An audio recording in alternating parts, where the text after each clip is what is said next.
Кайырлы күн, құрметті бизнес әріптестерім, қайырлы күн, құрметті менің достарым. Сіздермен мен әдеттегідей жүздесіп отқаныма өте қатты қуаныштымын. Сіздерде барлығы жақсы деген ойдамын. Егер сіздерде бәрі жақсы болатын болса, мен әдеттегідей видео түсірілімді жалғастырамын.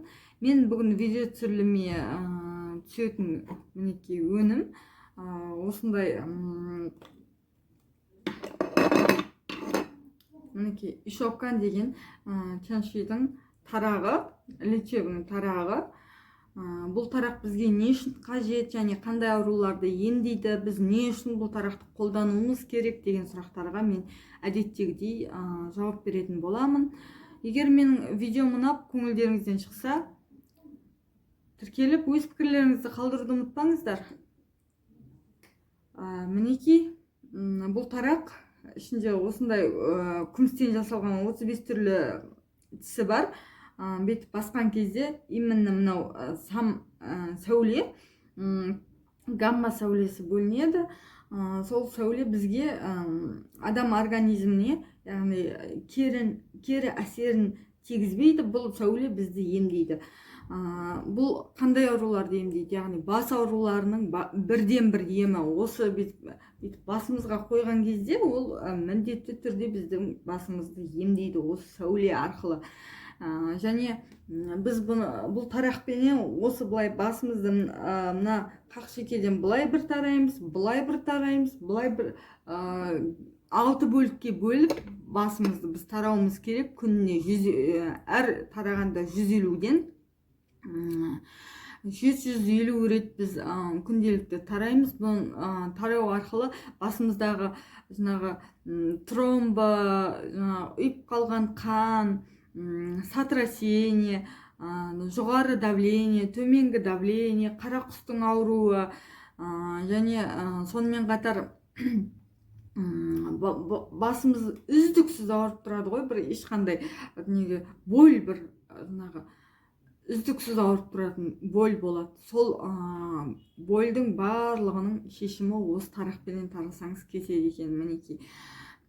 Және бұл қазіргі таңда 21 ғасырдың үлкен бір дерті. Бәріміз қазір телефонға үйреніп алдық. Телефонда біз үнемі 24-те 7 сағат телефонда жүреміз. Сол телефонды бетіп сөйлескен кезде, мынаны бетіп басыңызға қойсаңыз, сіз телефоннан бөлінетін радиация сіз адам организміне өтпейді екен да.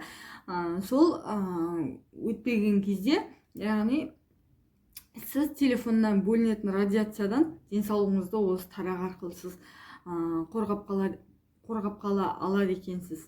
Одан кейін бізде қазір 21 ғасырдың ең үлкен дерттерінің тағы да бірі, ол әрине жүрек қан тамырлары аурулары. Мынау жүрегіңіздің тұсына бетіп қоятын болсаңыз, ол жүректегі микро-макро тамырлардың барлығын емдеп жүргізеді екен. Және сонымен қатар қазір көп адамдар стресс алады. Қандай жағдай болмасын, стресс көп алып жатамыз. Өмірдің қиыншылығы болсын, ол бір жұмыстағы қиыншылық болсын, біздің жүйке жүйемізге салмақ түседі. Сол жүйке жүйесіне түскен салмақты түсірмей, яғни соны сыртта алып қалу үшін, стрессті қабылдамау үшін мынау осы лечебный тарақ, емдік тарақ өте керемет көмектеседі. Екінің бірі қазір жетіспеушіліктен, біреуі денсаулығы жетіспеушіліктен, біреуі қаражаттың жетіспеушілігінен, біреуі бір өмірде қарым-қатынас өнерін адамдарменен өзінің ойындағыдай дәрежеде орната алмағандықтан не істейді? Ол стрессте жүреді. Стресстің қаншама түрі бар, ол үздіксіз өте көп. Сол барлық стресстен шығуымызға бізге өте керемет көмектеседі екен.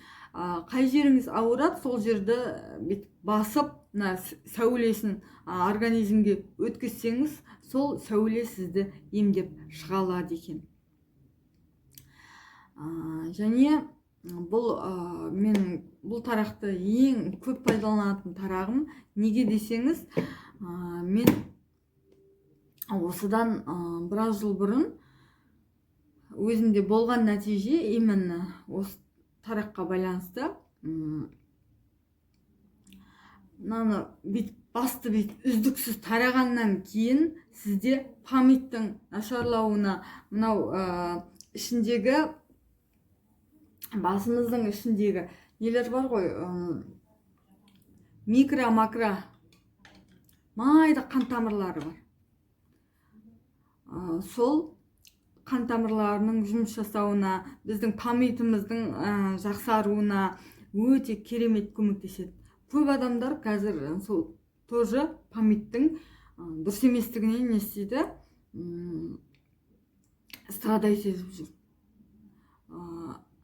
Қалаған нәрсесін жаттағысы келеді, не қылады, но ол біз именно осы тарақты пайдаланған кезде біздің анау майда тошкаларымызға бұл тиіп емдеген кезде біздің памятіміз өзінен өзі жақсарады екен. Құрметті менің оқырманым, менің бүгін осындай мінекей тағы да көрсетіп айтамын. Тюншидің осы лечебный тарағы арқылы біраз аурулардың барлығын емдеуге болады. Мен өзім осы тарақ арқылы барлық 12 мүшемнің бәрін тараймын. Сол арқылы мен басымды өте көп тараймын. Өйткені ДЦП деген ауруды білесіздер, мынау миға сигналдың бармауы көбісі не қылады, ДЦП-ның страдать ететіні. И соны мен сол диагнозды осы тарақпенен емдеп алдым деп айтсам болады. Тағы да емделген мен аппараттарын көрсететін боламын. Бүгінгі менің берген ақпаратым сіздерге ұнады деген ойдамын. Егер ұнаса, әдеттегідей тіркеліп өз пікірлеріңізді қалдыруды ұмытпаңыздар. Келесі жолы қандай тақырыпты қозғағанымды қалайсыз, қандай диагнозға консультация айтқанымды қалайсыз, және қандай сізде сұрақ бар, сол сұрақты комментарий бөліміне қалдырып өтіңіз. Мен міндетті түрде қарап оған жауап беретін боламын. Келесі видеоларында жүздескенше сау, саламатта болыңыздар, аман болыңыздар.